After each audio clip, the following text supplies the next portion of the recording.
Hello, kamusta po ang lahat?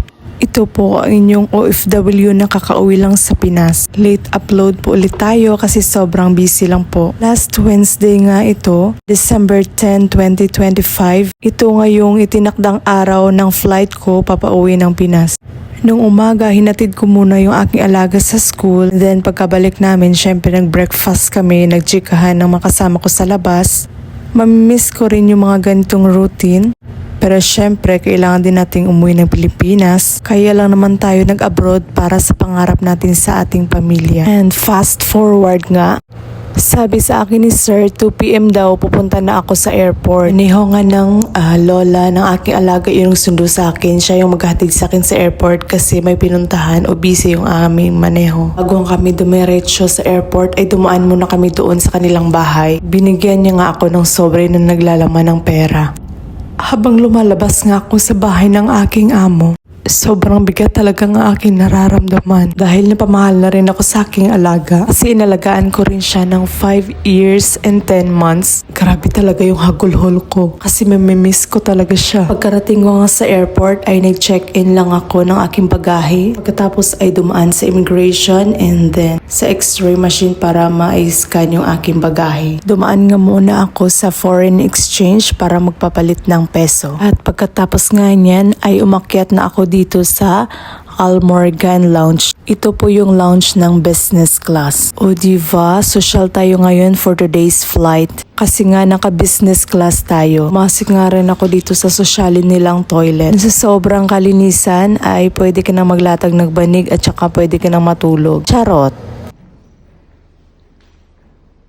Siyempre, hindi rin natin pinalagpas yung mag-picture-picture at video-video dito sa loob ng kanilang toilet room. Sa sink ng hugasan ng kamay ay merong towel, meron din hand washing soap at saka lotion. Ito nga pala sa lounge na ito ay kompleto na rin. Merong room for smoking area, meron din for family, merong coffee station, food station at syempre meron din silang restaurant sa taas.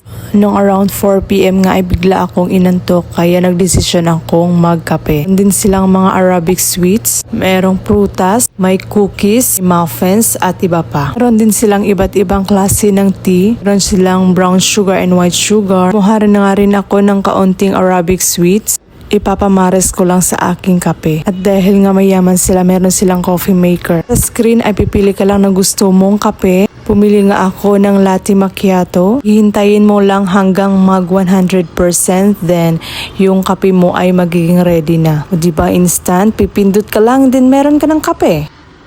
Ito na nga rin ako umupo sa malapit sa coffee area kasi medyo malayo po yung seats na iniwanan ko ng aking hand carry bags. Pero natatanaw ko lang din naman dito sa inuupuan ko. Naman kasi sa Qatar ay safe na safe po yung mga gamit kahit iwanan mo. Marami namang CCTV at saka security personnel na nakapalibot. Yun ang ginagandahan doon sa Qatar. Yung kahit iwan mo yung gamit mo, pagbalik mo andyan pa rin. Pero ewan ko lang doon sa mga public places. Siyempre, wag na rin tayong pakasiguro. Habang nakaupo nga tayo at nagkakape, meron din dito malapit na screen na naka-flash yung departure and flight time ng mga pasahero, including yung zone at gate number. Meron din ditong drinks area. Merong Pepsi, Cola, merong sparkle water, merong mainit na chai, their coffee maker at syempre, tubig. Pagkatapos ko nga magkape ay bumalik na ako dito sa aking upuan. At noong 5 PM nga, tinignan ko yung screen, nakalagay na yung flight 934 bound to Manila, go to gate B4. Kaya samahan nyo ako sa aking flight journey from Doha to Manila. See you in my next video. Paalam!